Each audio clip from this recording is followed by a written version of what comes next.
Bonsoir à tous, bienvenue.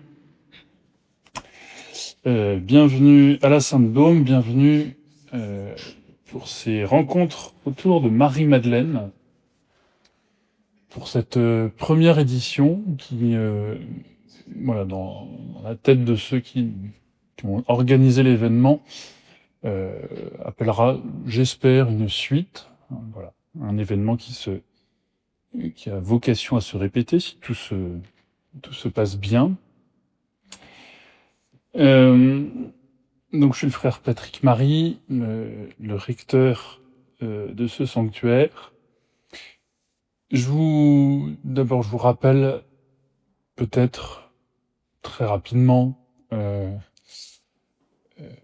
voilà l'histoire du sanctuaire, pourquoi on y vénère Marie-Madeleine. Je pense que beaucoup connaissent bien l'histoire, mais voilà, si jamais il y en a qui sont un peu plus néophytes, je rappelle que une tradition plus orale que écrite, puisque les premiers écrits attestant de l'histoire de Marie-Madeleine ici, en Provence, datent du Moyen-Âge, une tradition qui raconte que Sainte Marie-Madeleine, Marthe, Lazare, un des 72 disciples qui s'appelait Maximin, Marie Jacobée, Marie Salomé et leur servante Sarah, tout ce petit monde fuit la Terre Sainte à cause des persécutions, et il s'embarque sur un bateau sans voile ni rame. Et il débarque aux Saintes Maries de la Mer. Enfin, il débarque aux Saintes Maries de la Mer. Ça ne s'appelait pas les Saintes Maries de la Mer avant que Marie y débarque, évidemment. Voilà, ça avait sûrement un nom avant de s'appeler Sainte Marie de la Mer, que j'ai oublié. Vous demanderez à l'ancienne animatrice de ce sanctuaire, qui est présente, Martine. Si vous voulez tout savoir sur les Saintes Maries de la Mer, il y a une spécialiste dans la salle.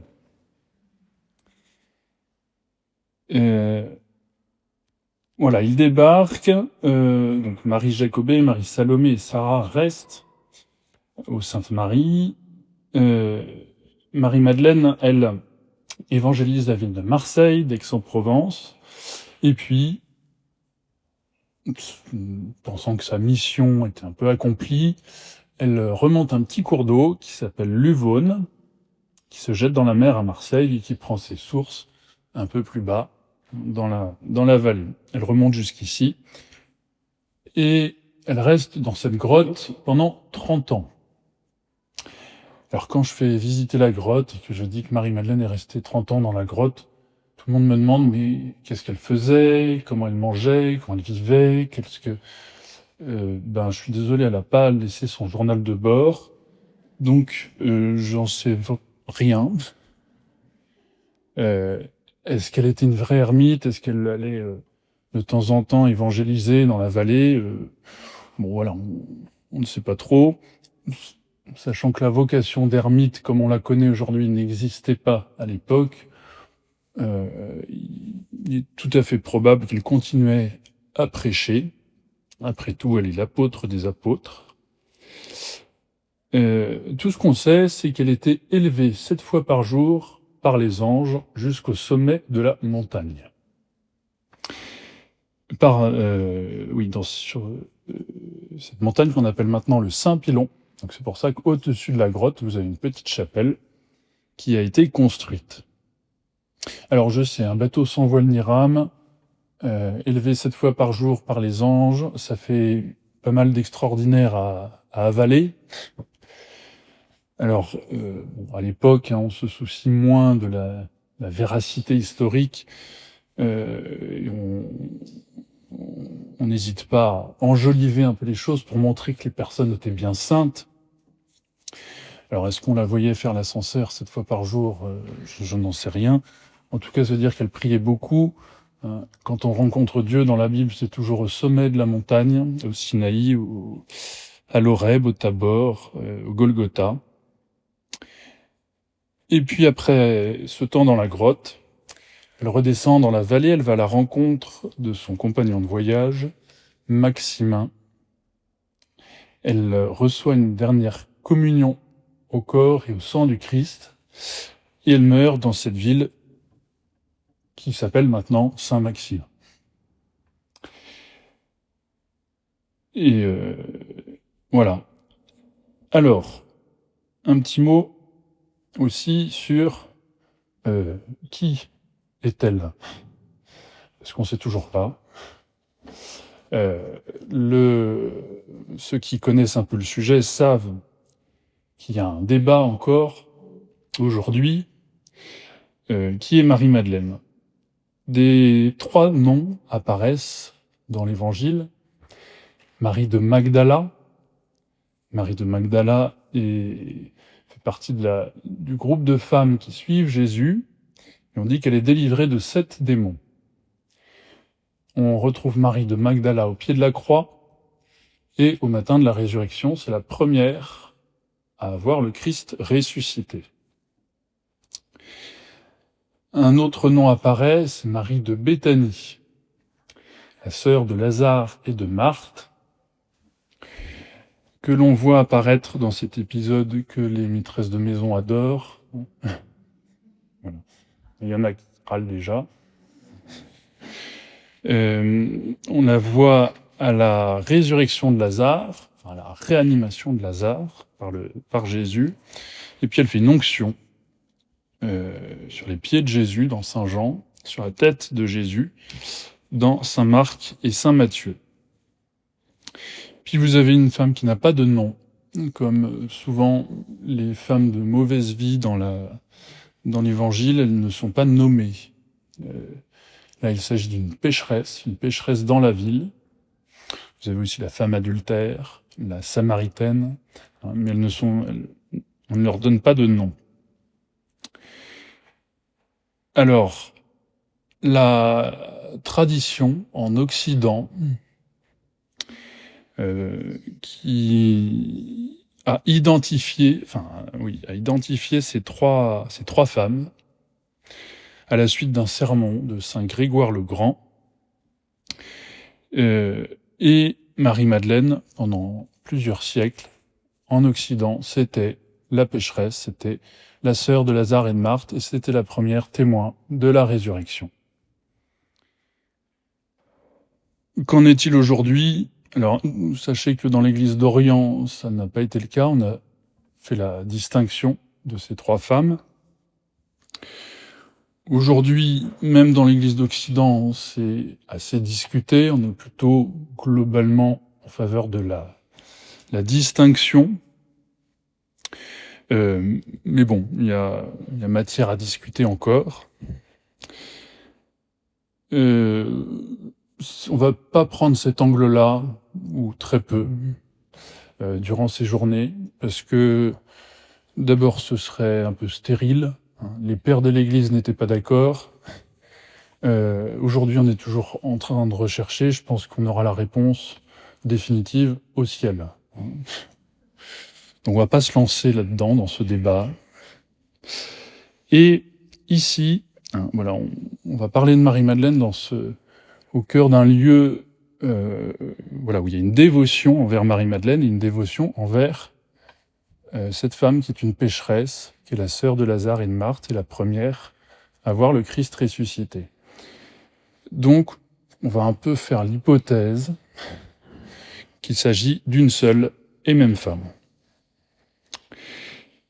Et puis, vous avez ici donc l'animatrice, l'ancienne animatrice des Saintes Marie de la Mer.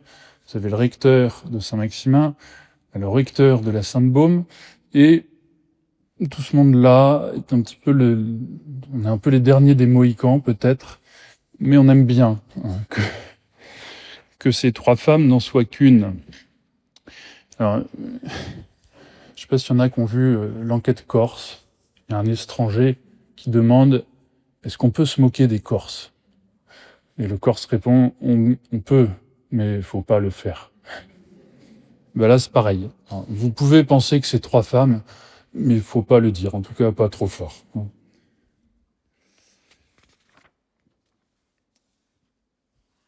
Alors, pour l'histoire un peu du pèlerinage, est-ce qu'il en est aujourd'hui? Ce pèlerinage auprès de Marie-Madeleine connaît dans l'histoire 3 périodes, on va dire. Une première qui nous emmène voilà, jusqu'au Moyen-Âge, début du Moyen-Âge. Voilà, Marie-Madeleine est vénérée, mais c'est peut-être la période la moins connue, on ne sait pas s'il y a beaucoup de pèlerins. On sait que des moines s'installent à la grotte, à côté de la grotte, des moines cassianites, disciples de Saint Jean Cassien. Et puis, en Provence, les incursions de ceux qu'on appelait les Sarrasins, ou les Maures, sont récurrentes. Donc il va falloir cacher le tombeau de Marie-Madeleine. On le cache et on perd un peu, à force de le laisser cacher, on ne sait plus trop où il est.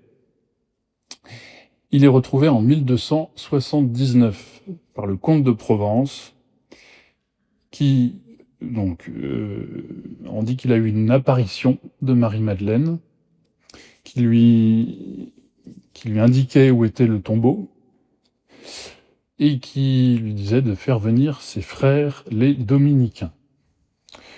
Alors un historien vous dira que c'était un coup politique, parce que les dominicains étaient un ordre qui venait de naître, ça faisait bien à l'époque.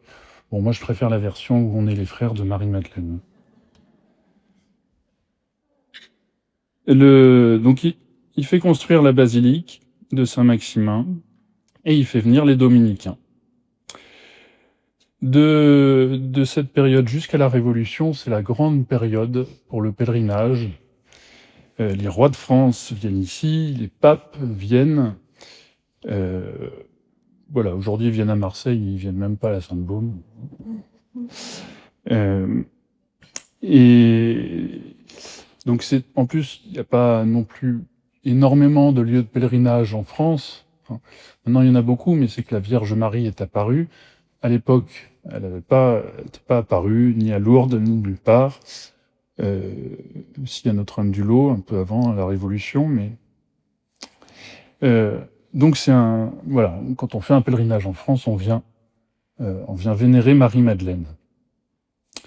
Ça s'arrête à la Révolution. Les révolutionnaires montent à la grotte, détruisent tout ce qu'il y avait de construit là-haut. Ils viennent à la basilique de Saint-Maximin. Tu m'arrêtes, Florian, mais je crois que c'est parce que l'organiste a eu la bonne idée de jouer la Marseillaise quand ils sont arrivés, que la basilique a été préservée. L'orgue a été préservé. L'orgue a été préservé. Voilà, ça reprendra après la Révolution, ça va être reconstruit par le père Lacordaire, dominicain, qui remet l'ordre dominicain en France après la Révolution. Aujourd'hui, qu'en est-il? Aujourd'hui, c'est un lieu de plus en plus connu, fréquenté, même surfréquenté, dit-on. Les chiffres sont arrivés il y a peu de temps. Il y a à peu près 230 000 personnes par an qui viennent sur le massif de la Sainte-Baume, dont les 9/10 viennent à la grotte. Ça fait entre 5 et 600 personnes par jour. Alors il y a de tout. Des promeneurs, des randonneurs, des locaux, des touristes, des Américains, des Japonais, des Chinois.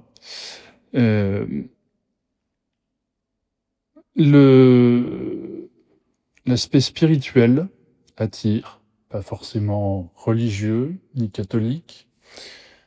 Et Marie-Madeleine suscite de plus en plus d'intérêt. Allez sur Internet, tapez Marie-Madeleine, vidéo, vous allez avoir de quoi vous occuper. Tout ne sera pas forcément de grande qualité, mais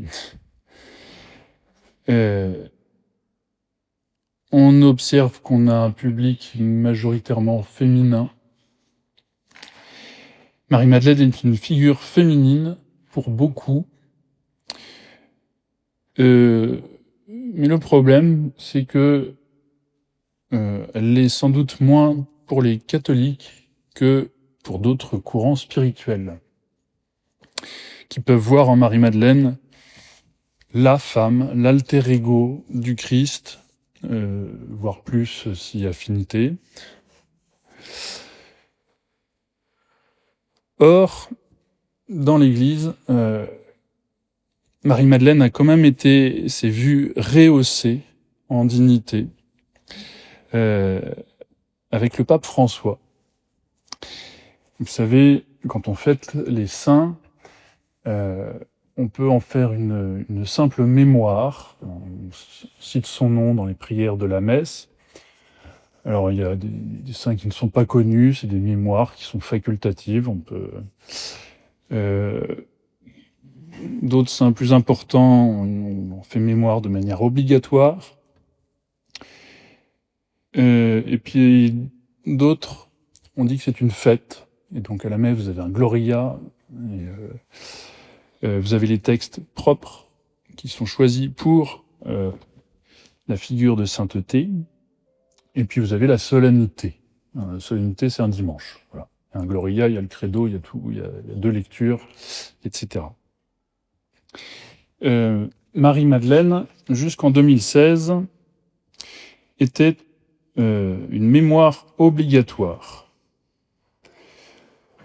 Selon le désir express du Saint-Père François, la Congrégation pour le culte divin et la discipline des sacrements a rendu public un nouveau décret daté du 3 juin 2016, par lequel la célébration de Sainte Marie-Madeleine, actuellement mémoire obligatoire, sera élevée dans le calendrier romain général au rang de fête. Donc ça, c'était en 2016.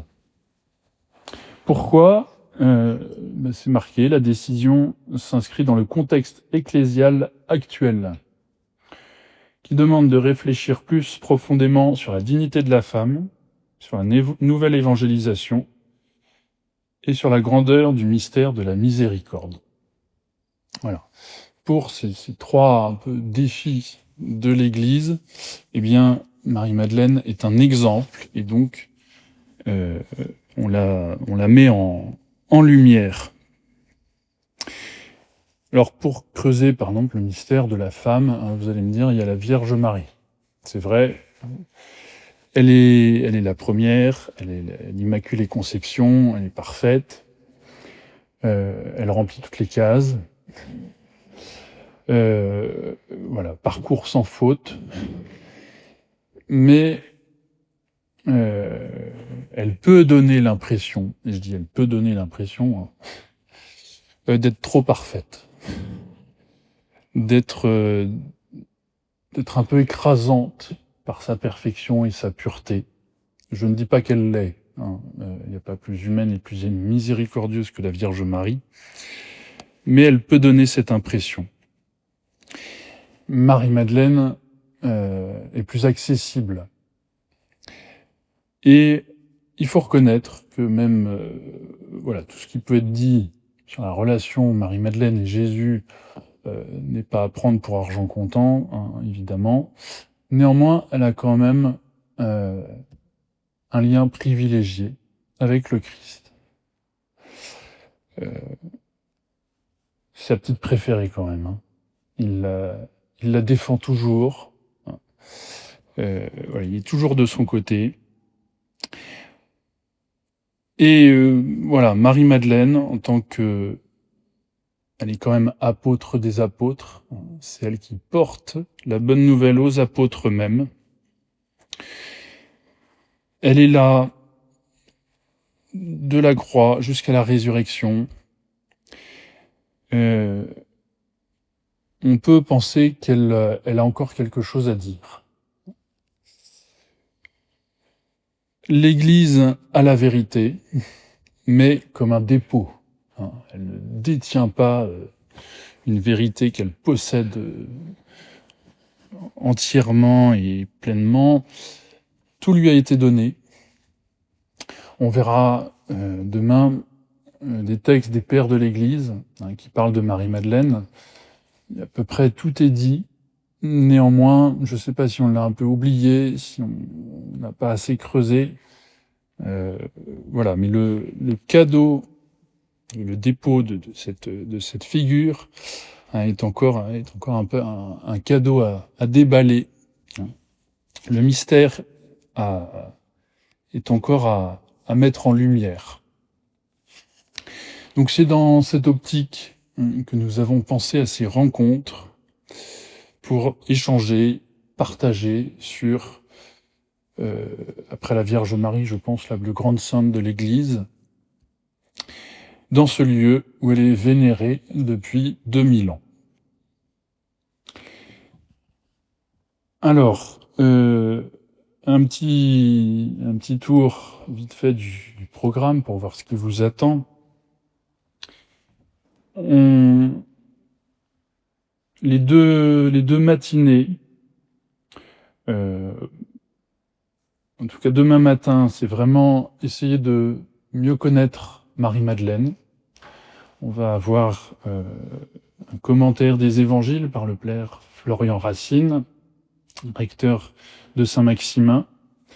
Et puis justement, on vous donnera des textes des pères de l'Église qui parlent de Marie-Madeleine.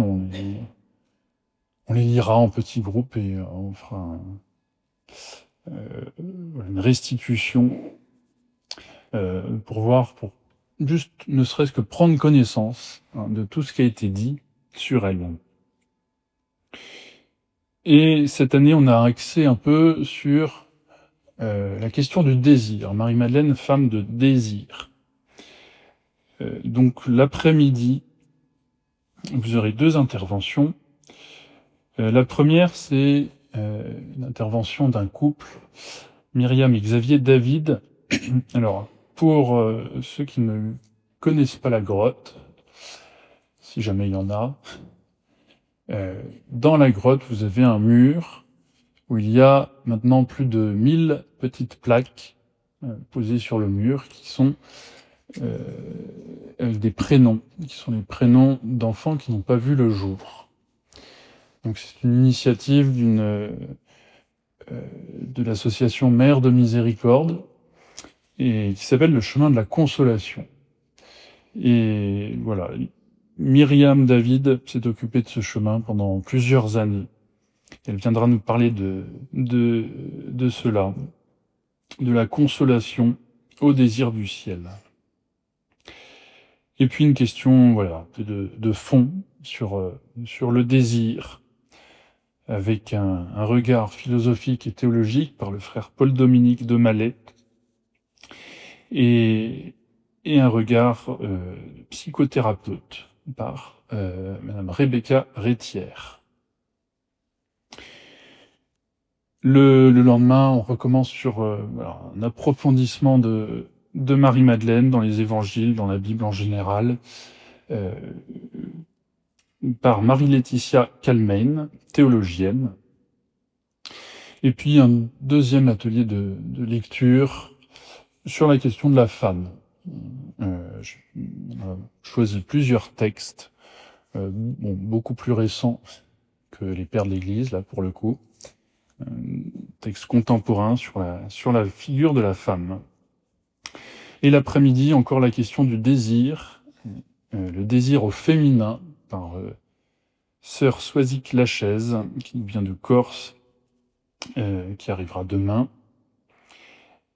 Et le commentaire d'une conférence de Saint Jean Cassien, Désir de Dieu et concupiscence, par votre serviteur. Et puis on aura 2 soirées. La première, c'est une montée à la grotte, parce que quand on vient ici, il faut monter à la grotte, sinon ça n'a pas de sens. Veillée d'adoration et confession dans la grotte. Et samedi soir, un témoignage d'une femme convertie et dans laquelle la conversion, Marie-Madeleine a joué un grand rôle dans cette conversion. Et on terminera dimanche matin par une table ronde avec toutes les intervenantes, Marie-Laetitia Calmein, Sœur Soisic, Rebecca Rétière et Aurélie Mirandel,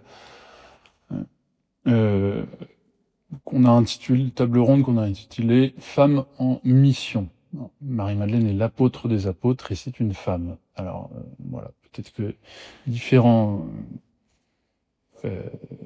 femmes pourront nous parler de ce que ça évoque pour elles.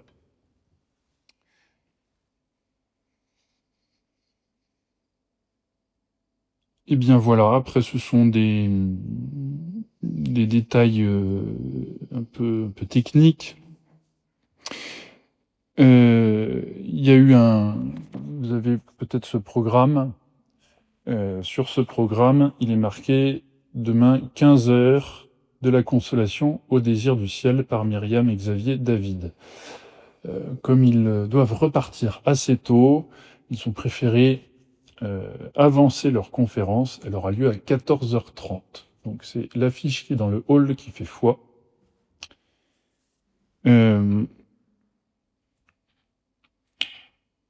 Demain et après-demain, on a des ateliers de lecture de textes.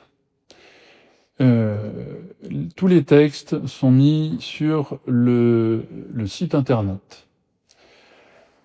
Donc normalement, maintenant, avec les moyens technologiques de l'époque, sur votre téléphone, normalement, vous pouvez avoir les textes. Néanmoins, peut-être qu'il faut quand même faire quelques photocopies. Est-ce que vous pouvez lever le doigt que, grosso modo, on fasse un nombre de photocopies utile? Bon, ok. Une dizaine, voilà. Très bien. Voilà, bah écoutez, sinon, je vous remercie. Le prochain rendez-vous est à 9h15 demain matin pour l'intervention du père Florian Racine. Merci beaucoup.